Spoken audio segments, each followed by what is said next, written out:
This week, cool as ice, Tyra the Tyrant, and game geeking into spring. And now your host, Mr. Michael Indaglio. What is up, team? Welcome to K&M Geekly. Just a sneak peek at four geeks and what's getting them through their week. And I have to say, you could close the show right now because Keith just reading what I type is one of my favorite things. And week. I do it cold. I insist on doing it cold. It must. It must be cold. Welcome to K&M Geekly. For those of you on the East Coast of the United States, good luck, good morning, and more snow. At least here in the Pennsylvania region, we got the most perfect kind of snow. Not too much, and not too sloppy or icy, just enough easy snow, easy shovel. Keith, you were closer to the coast, so you kind of got hammered a little bit more. Ooh, oh, golly, yeah, we got probably 20 inches, and the first, 4 or 5 inches were wet and heavy, so, there were cables dropping across my street, and let me tell you, this guy has been shoveling over 40, for between, last night and today, probably 4 hours. I'm amazed I can lift my arms above my shoulders. Proud of you, buddy. I'm proud of you. What about you, Ron? We haven't heard from you, so I thought you might have died in the snow. No, you know what? I'm a horrible husband or whatever it is. I'm doing my work. I'm actually doing my work, and I go outside, and Amory's done everything. But do you I consider told her to this wait for work? me. I said to wait. So, audience, am I at fault for this? I said, hey, I have to do work. I have deadlines. Some of us have to work from home. Okay? Let me do my deadlines, and I'll help you out.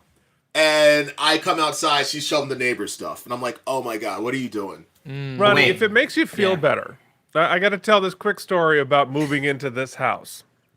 So, moved in this house with my ex-wife, and she works from home, and she had to work the day we moved, because it's chaos, we're coming from Queens or whatever. Yeah. And so she's like, I have to work. I have a deadline in 2 hours. You must get the internet going. That is all that matters. And so I'm getting the internet going like a crazy person, and the cable was broken and blah, blah, blah. It takes me hours to get the internet going while she is moving us from our moving truck into the house. So all of our neighbors, the first impression that all of our neighbors have is she is unloading the moving truck by her damn self. That's what I'm at today, Keith. I get you, man. And all the neighbors are looking around. Nobody understands this because she told me to. Yeah. Well, nah, that's not your fault. It reminds me of my mom. I don't know if you remember, Nick. Growing up, my mom would be like, yo, you have to put the dishes in the dishwasher. Whatever. We didn't have tons of chores, but, she would give them to us, and we'd be like, okay, we'll do that in a minute. We're watching this show, or we're doing this thing, we're doing that thing. And then instantly, she would just do it. Instead of giving us an opportunity to do our chores, she would do it and then just make us feel bad the rest of basically our lives, I guess. That's how that turned out. Accurate. You leave Mrs. I alone. Look, she forgot the third word in that 3-word sentence. Do it now. Ow. The now was generally left out, but I think she sort of implied. I mean, if you want to really get into the psychoanalysis of it, I think she wanted us not to do it so that she could just guilt us for years. Or I'll say this for my autistic brain. For me, it's not about necessarily who does it. It's that the wrongness of it. And I feel this way about a dish that doesn't go straight into the dishwasher. It's the wrongness of it hits me like an emergency. So I don't even really care. I just can't see it sitting there for no reason. Okay, yeah. Well, we've got interestingly. Let's hit an extra part of this now, because Danielle has managed to somehow up Mom. And I'm going to tell you exactly why. So what Mike described is exactly how Rita operated our whole lives, right? Now I've outsmarted Rita, because when Rita asks me to do something and doesn't say now and then does it herself, I reply with, instead of, I told you I was going to do that, with, well, why didn't you just do it yourself in the first place? Which has actually been relatively effective. But anyway, here's how Danielle has one-upped it. Now, whenever Danielle says something about dishes in the dishwasher or whatnot, I immediately go and do it, because I know she means now, even though she's not saying now. And here is how Danielle has one-upped me on this, which is pretty unbelievable. She now criticizes the exact way I load everything into the dishwasher, and nothing I do is right. So I've asked her to now teach me how to do it. And you know what her response is? Should be obvious. It should be obvious because when I empty it, which is also my job, I should observe how she put it in and have learned how to properly do it. I mean, have you tried just doing it right? In my mind, I'm doing it right. Danielle would never. I don't believe you. You are a liar. She would never. Yeah, Nick missed the autism gene because I think for a lot of Nick's your I did it is like it got accomplished, like it is finished now. Whereas Correct. I am more on the spectrum of like, okay, well, if I'm going to do this, I have to do it the exact right way. So I will research for 3 hours. Ask Keith. I've sent him videos of how you use the dishwasher in the most efficient way. Oh my God! Seriously? Dude asked ChatGPT when to shovel last night. I did. Mike, while you're not wrong for the most part, I am very whatever term you want to use, hyper vigilant, I guess, about anything I do at work. So, yeah, things you're interested in or like that are actually in your like wheelhouse. I get that.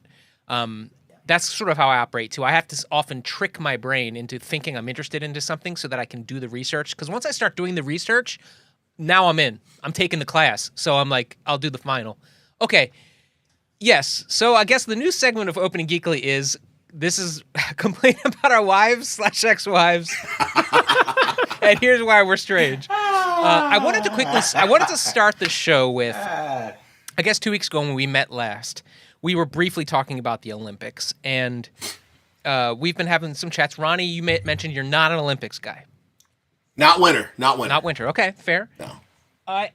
And we've talked about that, but I just wanted to highlight my latest experience with the Olympics and then open it up to you guys overall. Because one thing that's been happening to me recently, my anxiety disorder or whatnot, has really sort of spoiled sports for me over the past few years. In the Philadelphia region here, we've been blessed that our sports teams have been pretty good over the past few years, and so we're in the playoffs. And the playoffs are usually wonderful, the most wonderful time of year. However, my anxiety is such that I have to watch football is like if I'm a wreck. I can't enjoy it because I'm so stressed out. Every play, I'm biting my nails. I'm ready to burn the house down. I just can't enjoy it. Baseball, when we're in the playoffs, I have to watch it on like a 4-pitch delay so that I'm not so overly crushed if something bad happens. It's bad. My anxiety like ruins stuff for me. So I'm watching the Olympics, which I used to love. The Winter Olympics used to be my jam. We're hearing about the Quad God. This male figure skating I love. I can't explain why. It's like a beautiful blending of actual sport and athleticism and also like this artistic dance thing happening. And this Quad God who's supposed to be this gold medal guy, Ilya, and I'm watching and I can't enjoy it because I'm so nervous. Is he going to do it? Is he going to do it? Is he going to do it? He falls down. He screws up. And now I'm devastated for him. I can't watch it. I'm like, the Olympics are ruined. It's just really bad. So I kind of stopped watching the Olympics the last week of it. Jen was working, and so I turned it on, and I was just going to watch the replay so I could fast forward or whatnot. I hadn't paid any attention, hadn't been watching the stuff.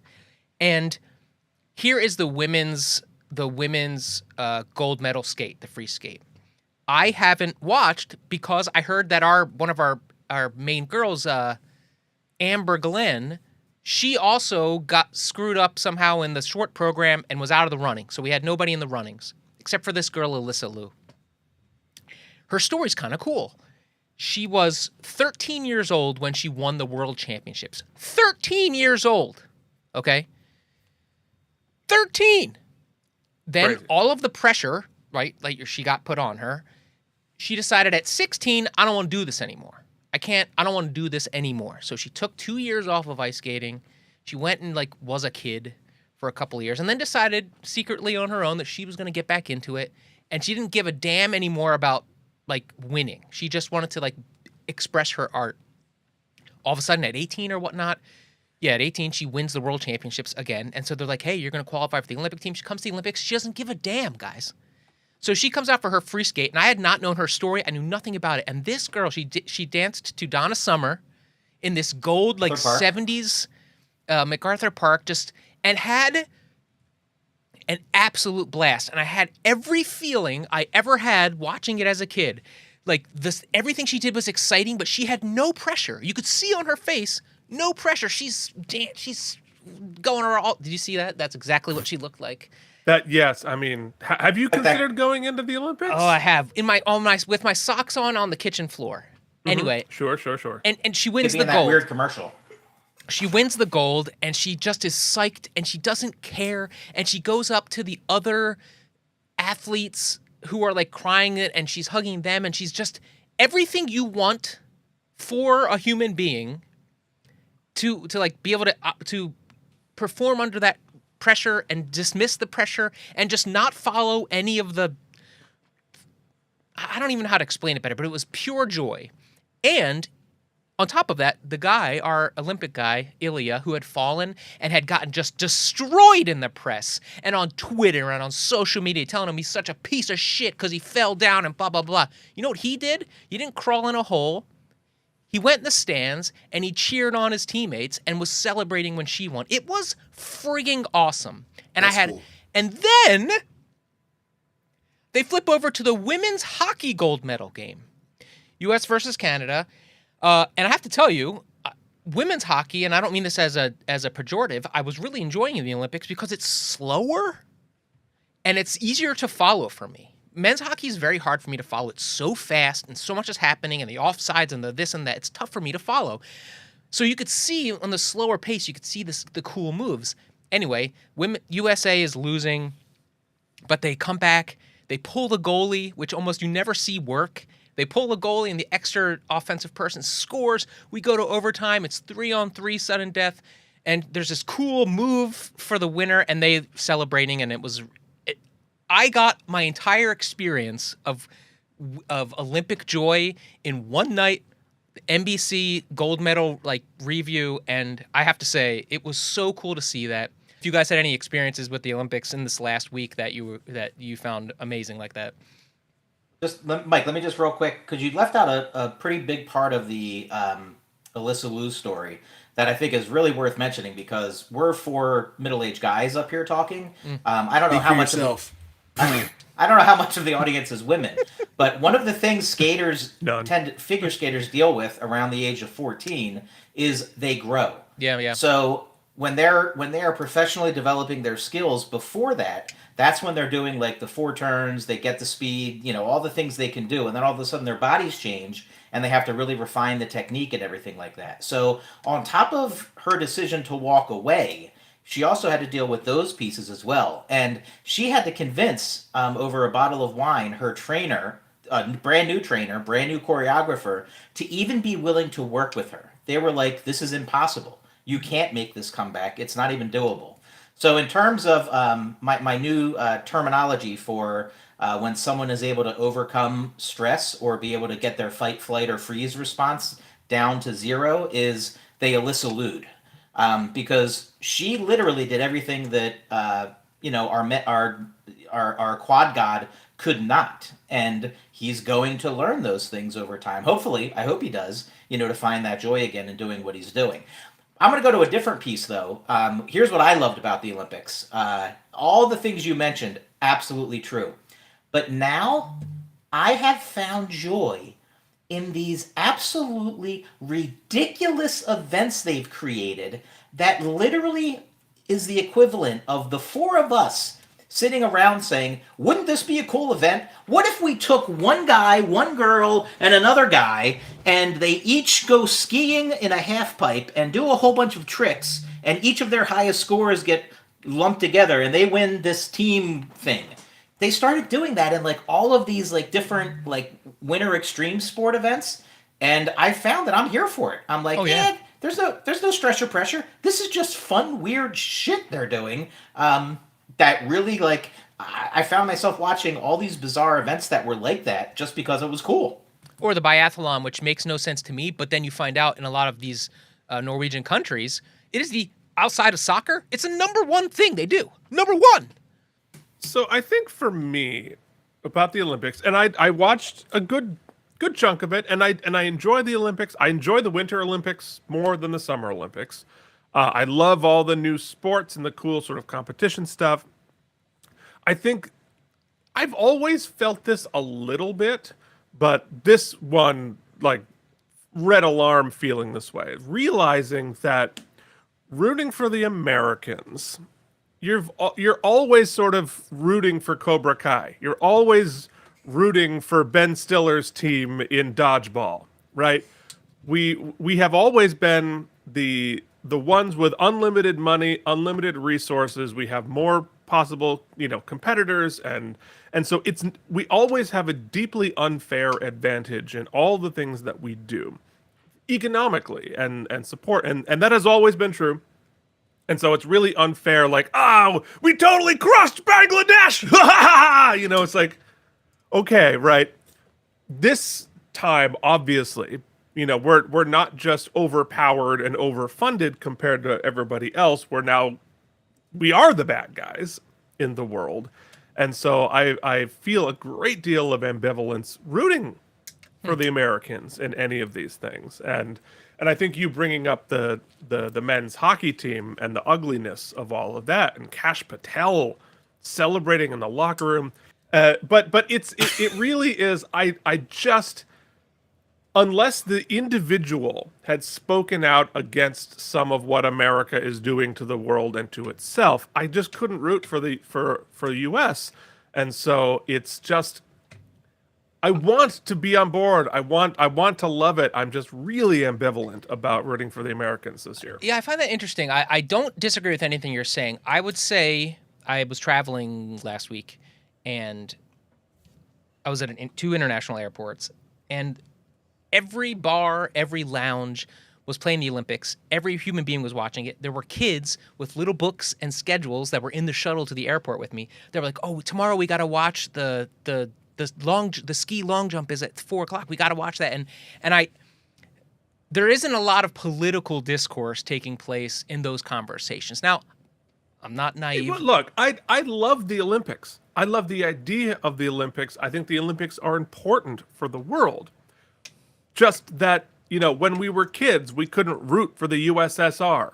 Right? Because they were cheating, they had horrible human rights event, but we're them now. Right. Well, and the idea of, especially within the country, the Olympics are used as a propaganda tool to promote American exceptionalism. Mm-hmm. Let's use the young kid who I believe was a skier or a snowboarder who didn't openly bash the administration or anything like that, but he acknowledged that there was some dissonance for him in what the political discourse in the country is, and he, if you read his quotes, they are innocuous.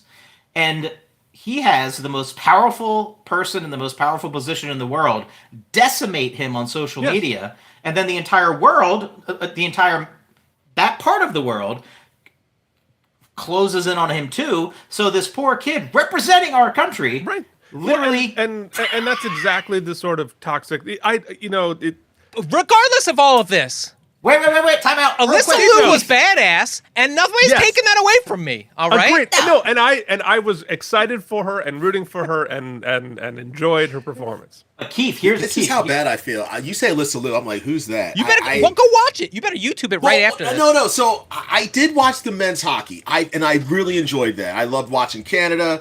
I love watching Sweden. Those games are amazing. I wish I could have saw the finals, but I was working. But Nick kind of spoiled it for me. Thanks, buddy. But I did enjoy it though. I thought it was great until the very end. But I try to keep that away from it. It's cool what they did. It's really cool. They beat Canada. That's awesome, man. Yeah. But everything else, I was binge watching Game of Thrones. I'm sorry, Mike. I'm sorry. It's okay. It's all right. I'm just. It doesn't have to be.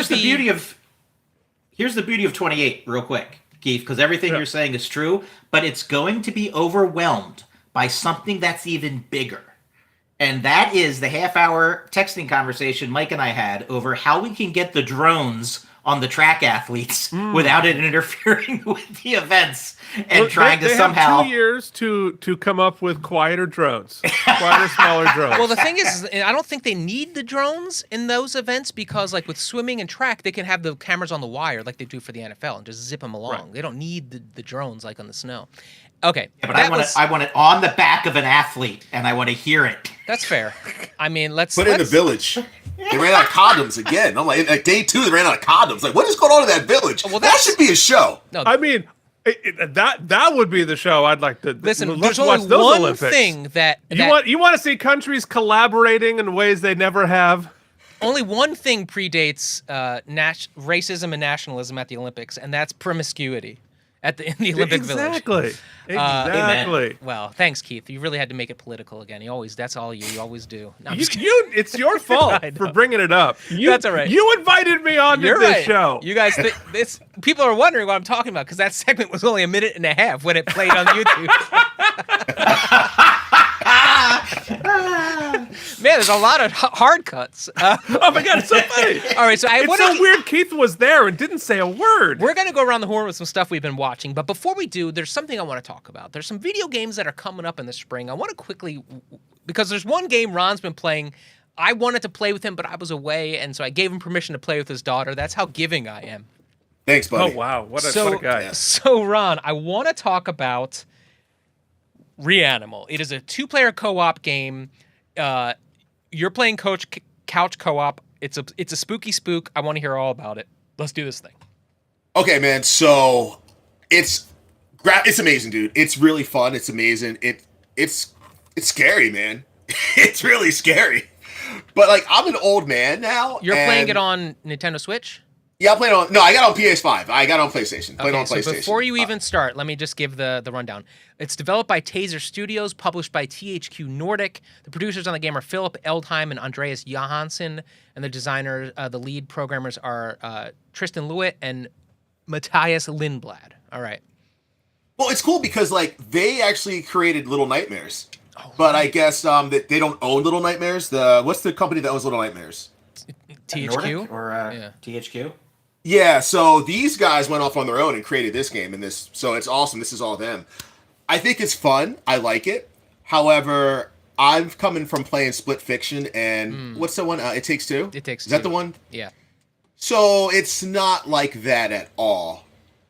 But meaning like with Split Fiction, let's say I die, my partner's alive, still going, trying to survive, and I have to come back. One person dies. It's a wrap. You're done. It's over. And you got to start way back in the very beginning. So it's very frustrating, and it's led to countless fights and arguments. And I don't know how much longer we can keep doing this. What?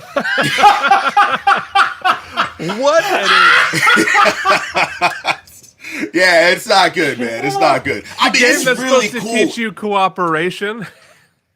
Yeah, yes and no, Keith. Yes and no. I mean, Keith, you know me, dude. We're pretty cool. We're pretty tight. Can you imagine playing that with me?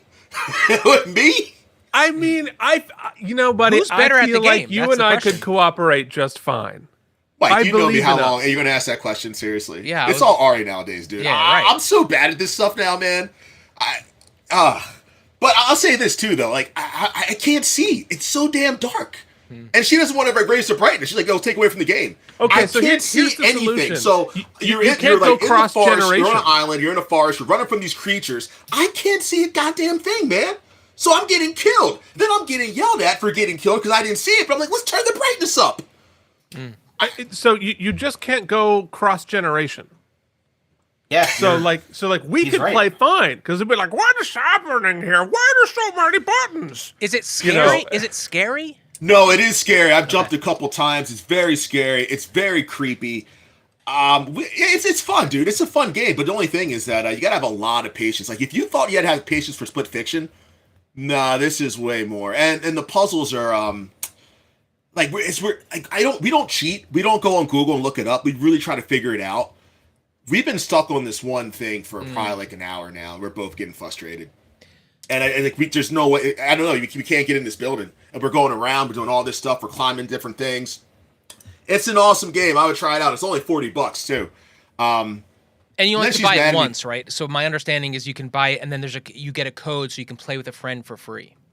Oh, I didn't know that. I'll send you the code, dude. Yeah, I didn't know that. Awesome. So Yeah, can I ask Ron a question? Yeah, I had a question go first ahead. though, and it's my goddamn. No. show, Yeah. Go ahead. I don't have a question. So, in Split Fiction and It Takes Two, one of the things I love is that almost every level, if not every few minutes, it's switching up the type of game it is, how you're playing, different. I love that too stuff, about it. and that always keeps it fresh. And if you get frustrated with one thing, you got a whole new gimmick later. Correct. Does this do that, or is it kind of the same thing through? Same thing. Right. And that's the thing why it's bothering me, because Split Fiction spoiled me with 2-player co-op. It spoiled me. It's ReAnimal is one thing. That's all it is. It's creepy. If you love horror, you're gonna love it. Is the story really compelling enough to push you through the frustration, or you don't think so? Well, here's the thing, and we're gonna talk about this later. Resident Evil comes out on Friday. Yep. And I'm all about Resident Evil, and Ari wants to keep playing this, and I'm like, no, we're playing Resident Evil on Friday. And then so she's kind of bummed out about that, and I'm like, well, we'll come back to this. She's like, no, we're not. I'm like, we will come back to this. So me personally, I think they should have came out with it sooner or later, because I don't know about you guys, but I don't play multiple games at once. I play one game at a time. I beat that game, I go to the next. And I'm sorry, Resident Evil 9 looks amazing. And Leo, our boy Leo's back. We're going to circle back to Resident Evil 9. I have some questions. Yeah, absolutely. But I'm just saying, like, if it would have came out at a later date, I probably would be more excited about this. I can't beat this in a week. It's just no way. Yeah, Nick and I had talked about playing this, and I've been on the fence, and now I'm less on the fence. Nick, go ahead. Questions. Yeah, so basically, I wanted to bring it back to It Takes Two, just because I haven't played Split Fiction yet. So, and I think you actually answered the question, Ron. In that it just pounds. It just, you're gonna redo it over and over. Like you don't get out of one level where it's a platformer and go into a puzzle. It's more of, this is the game and you're getting the same thing the whole time, and you're gonna be scared. I'm guessing. Yeah, there's like jump scenes, creepy animation. The game looks amazing, but that most part is you're walking around, you do a puzzle, someone chases you, back and forth. That's pretty much what the gist of the game is. And you can't see anything either. But I love it. I do like it. I don't want to knock it. I do like it. It's just that there's other games coming out that I want to play more than this game. You know? And Ron, I want to affirm you, and it's important I do this for you. I want to give you an affirmation to make you feel better. Yes. So I work in a middle school with 1,100 7th and 8th graders, right?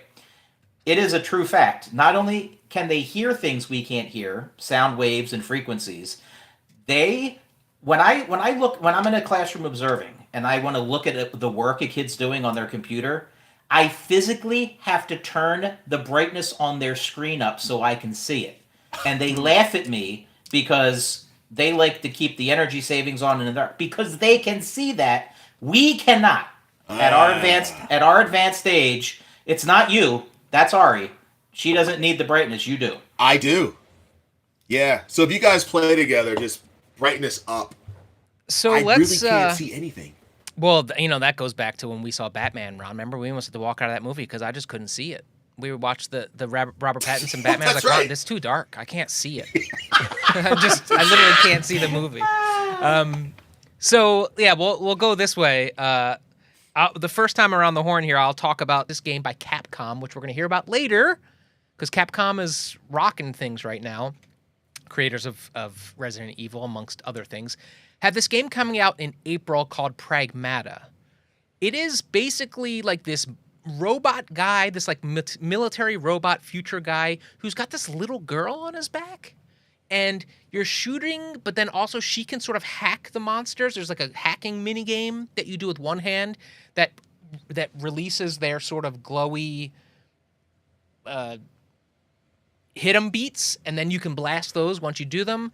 And so the shooting is satisfying. It's not the best I've ever seen. The graphics are amazing. Their engine is really great. It's about a 20-minute demo. And the story, the whole game really hinges, I think the success of the game is hinging upon the relationship they build. It seems a very Joel Ellie vibe, right?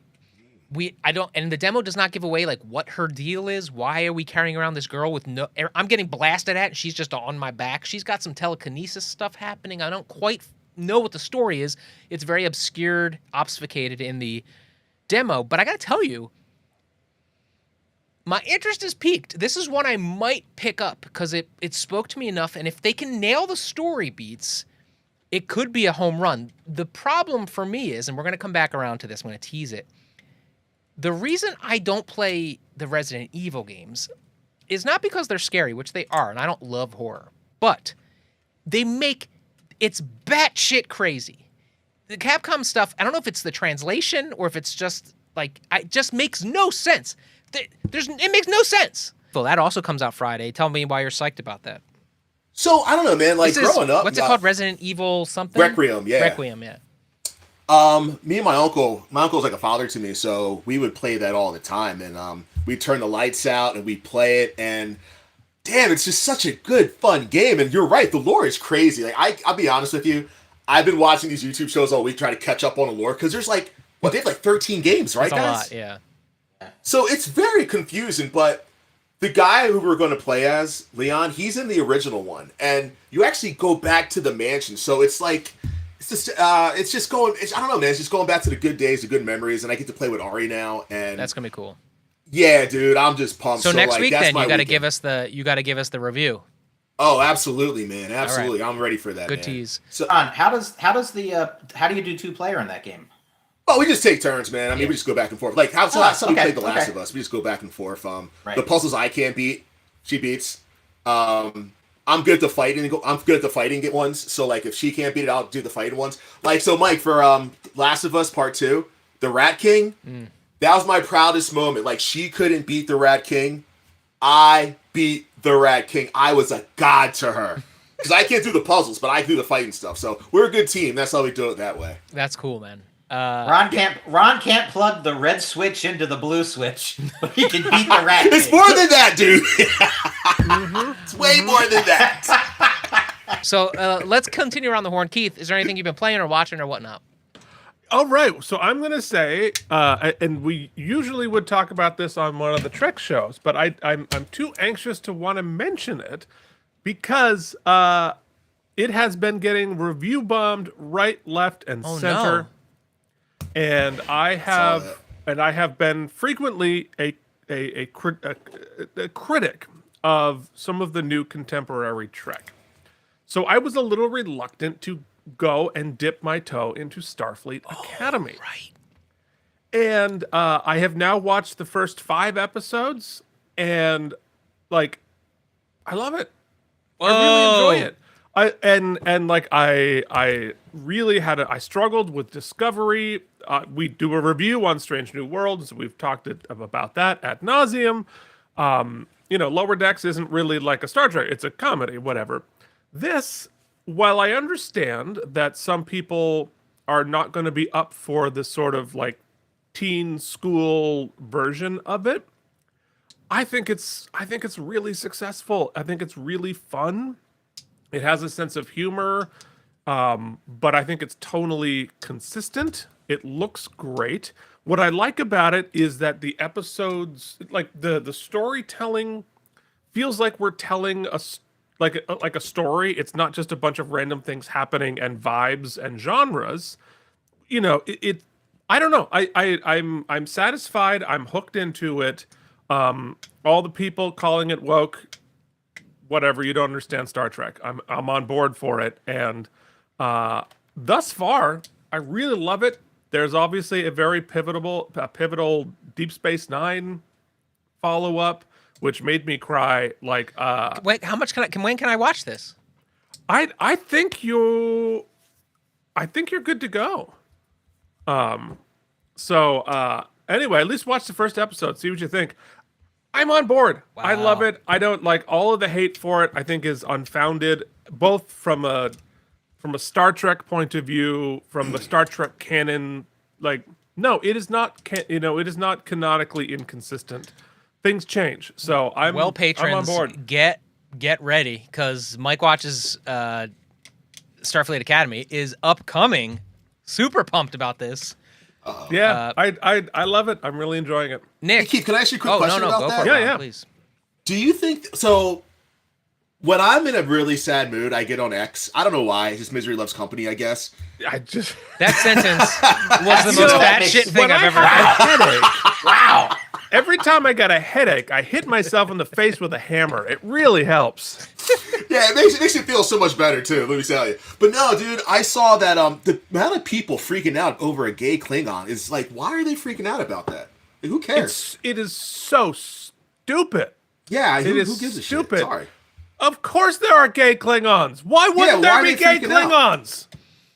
But why? Get are they, over like, it. They're really freaking out about that, and the fact you said they review bombed it. Like, is that why? Because of that? It's one of the all many of it. reasons. But yeah, it's like, dude, you don't understand Star Trek. Like, at all, if you are upset about that. You're just being homophobic. Who the hell cares? Yeah, right. Who the hell cares? Now, is the storyline good? Because, like, I think, like, again, like, dude, if it's a good storyline, I don't care. Like, I don't want to see, like, straight people in movies and TV shows. Give me a good storyline, I'm good. Yeah.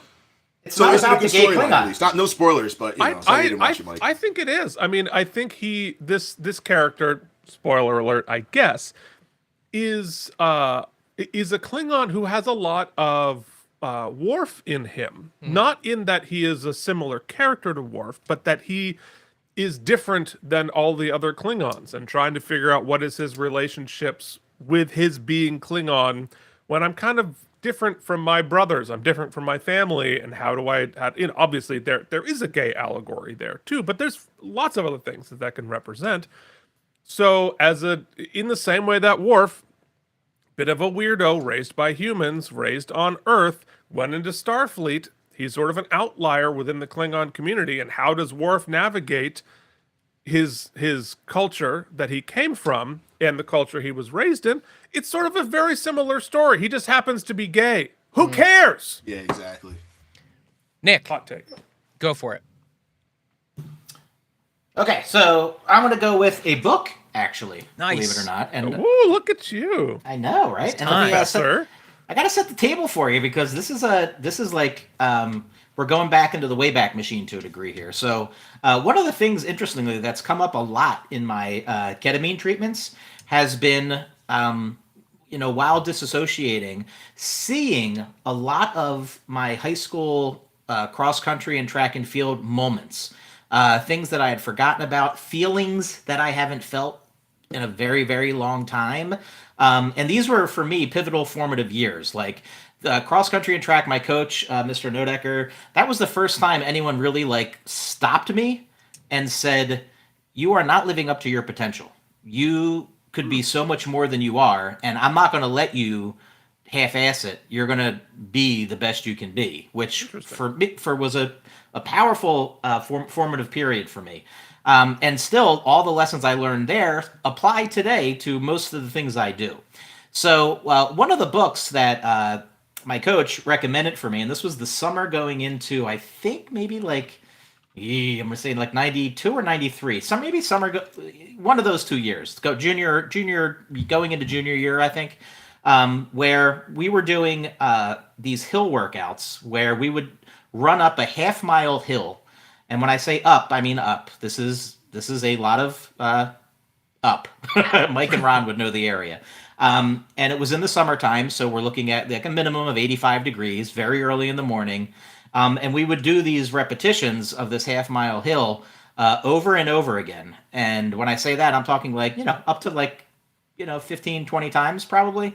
And if we didn't hit the time exactly, or if we went too fast, it didn't count, you had to redo it, right? So these were learning formative years. And he recommended a book called Once a Runner.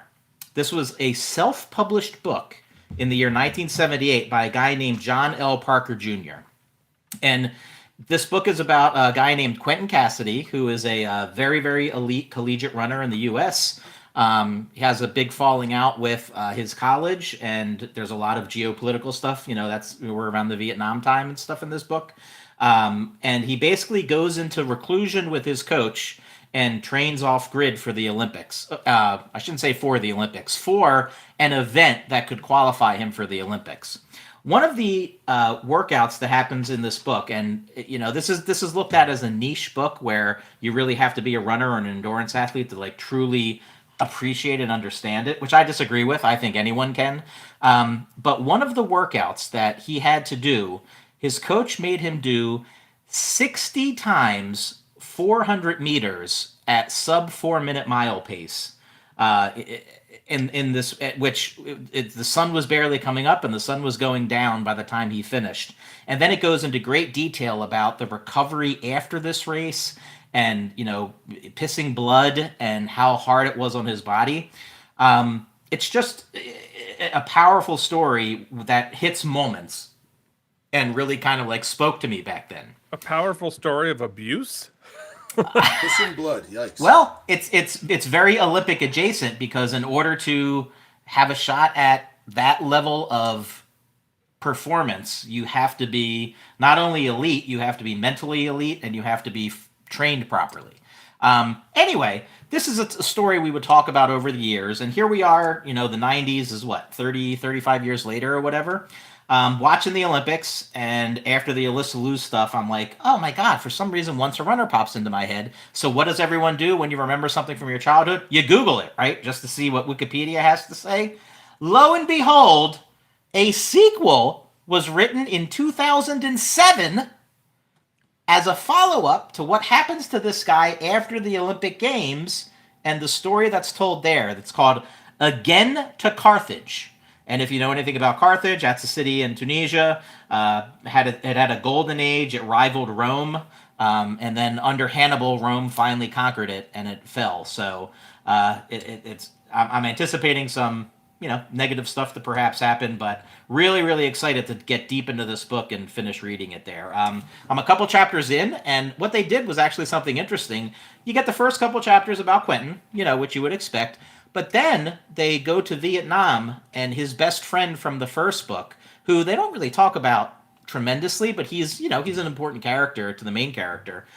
We get about 4 chapters of a situation where he's a helicopter pilot and the helicopter gets knocked down, and it shows everything that happens, in that space. So really, really interesting start to the book, and one I'm really looking to get into.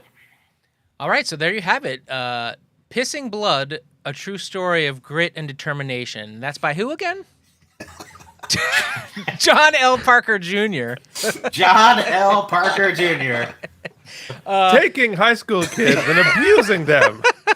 Here's my justification in novel form. Ron, back around to you, buddy. So I took your guys' advice, how you talked about how you guys don't want to watch shows weekly. You have to watch it all at once. And Right. you remember the first week we talked about this? Game of Thrones. I'm a huge Game of Thrones fan. Like, to me, it is top 5 TV show of all time. Final season doesn't count. All right? So, Knights of Seven Kingdom, the finale was on Sunday. So all this week said the Olympics, I pretty much caught up on the Knights of the Seven Kingdom. And, wow. Is it good? No spoilers. People say it's a slow burn. No, it's not a slow burn. It's a different tone. It's somewhat comedic, which from Game of Thrones, it's like, huh? And you can see that in the first couple minutes of episode 1. But as you keep watching and you think everything is good, it slowly turns into Game of Thrones. Oh. It is an amazing show. The kid, his name is Egg. I forget the kid's name in real life. Dominic, I believe. I gotta look at that kid's amazing. That kid's gonna be a star. That's the big dude? Go ahead. I'm sorry. That's the Mike. big dude? No, the small dude, the kid, the little kid. The His kid, name's Egg. Yeah, Sir Duncan. Sir Duncan's cool too, but Egg steals the show. It's heartwarming, man. It's heartwarming. I would recommend it if you're a Game of Thrones fan. Watch it. It's 6 episodes. It's about 30 to 45 minutes. Again, it's a different tone, so it's going to be the first couple episodes are going to be kind of weird to get used to. But again, it slowly transitions into Game of Thrones where you're like, oh crap. Great show. Check it out. All right, I'm excited. Now, let me ask you. I didn't watch Game of Thrones. I'm not a Game of Thrones guy. You don't need to watch it. Okay. It's 100 years before the actual Game of Thrones. So you're fine on that. So wait, you haven't watched House of Dragons either? Mm-mm. Really? It's interesting that you're not a Game of Thrones person. Yeah, it really is. Yeah, You would like it. Yeah, I am also not really a Lord of the Rings person. High fantasy isn't really my jam. And I know Lord of the Rings isn't that, but it's high fantasy adjacent. It just doesn't. Once I get into it, I will enjoy it. Like, I actually liked the last season of Game of Thrones, and I want to go back to, or at least the aesthetic and the storytelling. I want to go back to the show. It's just, that one's like, you got to set aside a chunk of time to go for that one. Mike, if you like the last season, you will love it. I'm telling you. Because I know everybody has said that. Yeah, because any fan will say that was just, it ruined it, dude. Yeah. That was honestly like a top 3 show to the final season. It really was. It was that good. And the final season just... I think I'm going to actually give the shorter one, the 6-episode one you just recommended, do it. try first. Yeah, it's great, man. Stick with it. It's a really good show. So speaking... Great acting, great everything. Speaking of tyrants, I want to talk about Tyra Banks. And Netflix's #1 series right now. It's called Reality Check: Inside America's Next Top Model. It's on Netflix. It is a documentary. I think it's 3 episodes. It's directed by Moore Laushi and Daniel Sivan, and it is a trip. So I never watched America's Top Model. I was a sort of an outside observer of it because I was sort of really outside of reality television when it started. It was sort of one of the first kind of reality TV shows early in the reality TV genre. This explores sort of 3 dimensions of the show. It explores the basis for it and what Tyra Banks and the 2 J's, who were the kind of the people who did the show. I don't know if one was sort of like a runway expert, and one of the first sort of out homosexual people on TV, and also the other J, who was sort of one of Tyra's top people. Regardless, sort of what she was fighting back against in the industry. A lot of the doors that were shut for her, a lot of the representation she didn't get, a lot of the stereotypes she faced, and she was going to do her own thing. She was going to start this show. They convinced people to give her the money to do it. And then it explores the girls, some of the winners, and what the show ultimately did to them and their self-image, and discusses a lot of the allegations against Tyra and her team in the way she treated these women, in the way she didn't help them in the industry, in some outright abusive tactics and mentally sort of torturous tactics and the such. And you might be thinking to yourself, oh, this is a hit piece on Tyra Banks. It turns out, no. Because what I think is really interesting from the very beginning, the first 5 minutes is sort of a montage of all this different stuff and the good, the bad, and the ugly. And you're like, oh, okay, they're going at Tyra. And then you see Tyra sit down. She is a full participant in this docuseries. Full participant. Not only does she give her side of the story, but they directly ask her and address, they'll show a quote from an interview with one of the girls saying such and such a thing happened. Then they'll show it happen on screen with the receipts, and then they'll have Tyra talk about it. So it is all the tea you could possibly want. And I have to tell you, it is pretty astounding. Not a shock due to our... So Tyra basically... Oh, man, I don't want to give too much away because I think everybody should... Oh, give some away. Give some away. I'm intrigued now. I'm intrigued. She basically says, yeah, but... And then defends her, clearly abusive behavior in a lot of ways because it happened to me and they needed to learn. Okay, but... Didn't you say in the beginning that you wanted them to have a path that was better and different than yours? So that's not a good excuse. So it's sort of like a combination of gaslighting and acceptance without actually taking any blame. It's really a masterclass in just, getting ready for politics. Yeah, just getting ready to go into politics where you can be like, yes, that is a fact. No, that's not it. It's bizarre. And... it's really worth a watch because whereas that could sound very unsatisfying because you're not really seeing anybody get any comeuppance or any acknowledgement of wrongdoing, but it is juxtaposed with these women blatantly calling bullshit and with receipts. They have proof. It's all on camera, right? So it's a fascinating watch. And then the other part of that that's really kind of worth watching is that it is a period piece of what we've forgotten reality TV was. Because now you watch reality TV, and regardless if people win or not, every person who is cast in reality TV has a career after that. They become an influencer. They can use social media to leverage that experience, good, bad, or ugly, into some sort of an economic gain or a status gain, or right? Back then, 99.9% of everyone on that show, even the ones who won, never became models.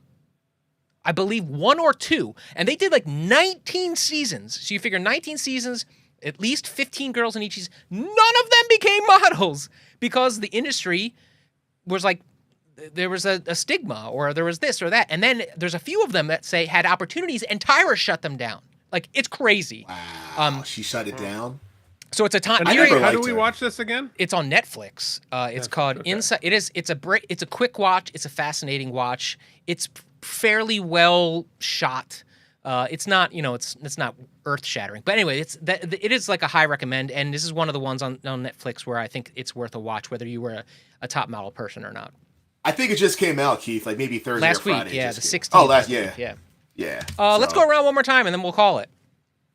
And if anybody's got anything else I want to talk about. I just get a rad. We all got some. Yeah, rad. I thought of something for We'll rad. get there. I got one more then. I just shut down my thing. But anyway, so a friend of ours, friend of the show, Carl, Nick would know, asked me to grab a show for him on our Plex server. And I put it up there, and I thought, well, heck, I've never watched this. Let me give it a go. 4 seasons, written by David E. Kelley, way back in the beginning. It's called Picket Fences. Dun, bum, bum, bum, bum, bum, I thought it looks so good that I thought it was for sure an HBO show. I could not remember, but no, it was a network. I believe it was NBC. CBS? CBS? The CBS, yeah. CBS, yeah. I remembered the theme song when it played. Never watched that show, but who doesn't love Tom Skerritt? Let me tell you, that was one of the most effective pilots from a 90s show that I've seen in a long time. Within the first 10 minutes, I thought I was not going to love it because I couldn't read its tone. I was like, is this funny? Is this comedy? But I know David E. Kelley from a long experience with The Practice, and he has a very bizarre way of blending tones. It's the show. For those of you who don't know, it's takes place in Rome, Wisconsin, and it's his wife is a doctor. He is the sheriff. His family is kids just kind of trying to play jazz and get along, and a little mystery pops up in the first episode, and ethics are questioned, and there's prostitution, and there's murder, and there's In the 90s, prostitution? and there's a production of the Wizard of Oz. It's all kinds of fun stuff happening. It's all coming back to me. Yes. Yeah, it was the pilot was riveting, and now I'm like, damn, am I gonna watch Picket Fences? You might have because to. I made It was only 4 seasons. It was only 4 seasons, so that's I Picket mean, Fences. it's network, so it's 300 episodes for those 4 seasons. Yeah. I was but- about to say that, Keith. They say, Let's see, Ron. He's surfing, right? Am I right? You're surfing. yeah, I'm surfing, man. Yeah, Yes. he's surfing. Yeah, see? Ron, let's go to you then. The surfer dude. I have been waiting 2 weeks to talk about this. Okay. I can't believe you didn't know about this, Mike, because I was going to text you, but like, I'll wait till rad. 40 years ago, Transformers just devastated our childhood as they killed Optimus Prime. Sure did. R.I.P. So now, they are finally giving us an apology tour. Now, what's the apology tour, you may ask? New toys from the movie, and the one that I already pre-ordered comes out July 16th, The Matrix of Leadership. What? Yes. The actual Yes. Matrix And it opens up. Yes, it lights up. It plays, You Got the Touch. Dude. Like, look it up, dude. It's amazing. I can now be Rodimus Prime, the best Autobot leader. We'll debate about that later, Nick, because I know me and you like to go back and forth. $131. Yes, Yeah, we that's, do. that's worth it. That's a steal, bro. That's a steal. I can be Rodimus and I can say, light our darkest hour. Like, dude, I might even be like Galvatron, rock the chain, and walk around the mall with it. I'm so pumped. It's right there. It's on Amazon. Pre-order. Dude, I cannot wait. And just so you know. Does how it big light up? Yeah, dude, it lights up, Yeah. dude. It lights up. It does all the things. Like, so, again, I'm a big Transformer fan. That is my prized possession right here. Unicron. That's cool. Oh, that's more than cool, man. I'm gonna be like you, Keith. I'm actually gonna get a case and like open it up and put stuff in there. And the Matrix of Leadership will be front and center in that case with Galvatron, Optimus, all those people. Cool. So that is pumped, cool. dude. That's a good pumped. weekly rad, brother. For me, so I have this weekend. I have to go. I'm doing a favor for a friend. I got to fill in for a guy who can't make one of these performances, and it's a tribute to ABBA. And just because of work and scheduling, and they're on tour, I can't meet them for a rehearsal. So it's one of those where I just kind of got to jump in and learn it off a tape and just show up and do it, which is a lot of stress. And this one's been very difficult for me because I have zero affinity for experience with ABBA music. I don't know it. And so it's been really hard to learn this music. And I know Mamma Mia was huge. I just was never for me. So I decided before I could even really get into this, because I was like hammering my head against the wall, what I needed to do was get stoned and sit in my basement and just listen to ABBA music and just like see if I could hook into like ABBA music in order to just kind of get in the vibes and then learn the music. Well, let me tell you something, friends. Dude, ABBA's insane. So, yes, you think it's 70s disco dance numbers, right? That's what I'm thinking. And a big chunk of it is that. But it's also like prog rock, like batshit crazy synthesizer, disparate musical styles on top of each other, going interesting places, weird in the best way. On top of that, English isn't their primary language. What are they, Swedish and Greek? So they're like, the lyrics don't make any sense, really. I mean, it's just sort of insanity. But insanity mixed with like really great grooves and progress. Anyway, I fell in love with ABBA music. I'm just like, oh, I get it. And that has unlocked it for me. So now I'm just kind of like embracing the goof and going with it. And I'm looking forward to this. Well, I don't know if I'm looking forward to it, but I will get through it. Are you doing the Winner Takes It All? The Winner Takes It All is not sung by me. No, I have to sing a couple of tunes, a lot of tunes. There's actually like 20. Is it nearby here or is it close by? It's not open to the public. It's like a private event. But excuse me. Sorry. That's all right. Yeah, whatever. And Mr. Big Time over here. No. Most likely, this will be the one and done for me with ABBA. But that's not the point. This show is not the point. The point is that like, oh hey, I get it. I get ABBA now, a little bit. Anyway, Keith. I understand ABBA now. I was the same way. Like I went into the first time I saw Mamma Mia, I was like, oh, right, I'm gonna hate this, and I'm like, no, you just gotta go on. You gotta go on the ride. It's worth it. It's if you fun. want like a good example, it's like there's a song called SOS by ABBA. Go listen to that song. I think that's the one where you're like, oh, this is crazy, but also this hook cannot be denied. No, it can't be. That's just what it is. Yeah. So all right. So I'm gonna blow everybody's minds, right? So Keith went to the movies. I had no. So I have been here skrelting my like left wing liberal screeds every minute of every day that I have been on this show, and my weekly rad this week is. Wait for it. The return of NASCAR. Oh. I, in the last couple of years, have become a big NASCAR fan. I watch every single race. I pay for the HBO in-car camera, and I have grown to love this bizarre, wasteful, right-wing, ridiculous sport. I got hooked into it. Actually, during Black Lives Matters, following Bubba Wallace, the only black driver, and I started watching it because I like watching car crashes, and it was good to sleep to. But once I had the tiniest hook of somebody to root for, started paying a little closer attention. I'm like, oh, how's he doing? What's going on? Hey, what is the strategy on the pit stops? And like how does this thing work? What is the strategy? And then my autism kicked in, And then I'm like, I need to know everything. I need to become the expert on how this all works. I want to know how the caller works and communicates with the driver and the pit crew, and like, because on the HBO thing, you get to watch his view in the car. But more than that, you listen to the radio calls. You listen to him talking with his spotter on the radio live. So you're real live. time. You're on one driver, not the. I'm on. Well, so I have two TVs. A big TV is the regular broadcast, and the other TV, no commercials, is him in the camera. Watching his point of view, just his car, hearing all of his radio calls, them strategizing. When do we That's come cool. in? When do That's we not? cool. Who should we work with? That's When do really we never? And the sort of like math of it all, the strategy of it all. I still like all the crashing and the flips and flops. But honestly, I got so hooked into the strategy of it all.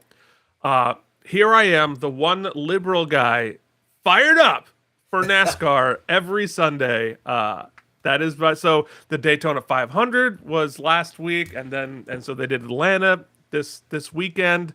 Bubba almost won both of them. He's on a team owned by Michael Jordan. I don't know what happened. I got sucked in.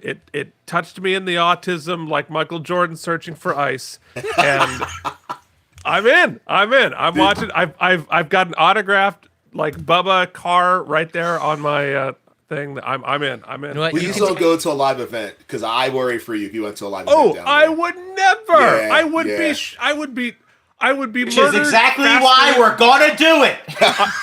I would be murdered the second fastest in the whole universe, Yes, unless you would. because the only thing would be faster is if you came with me.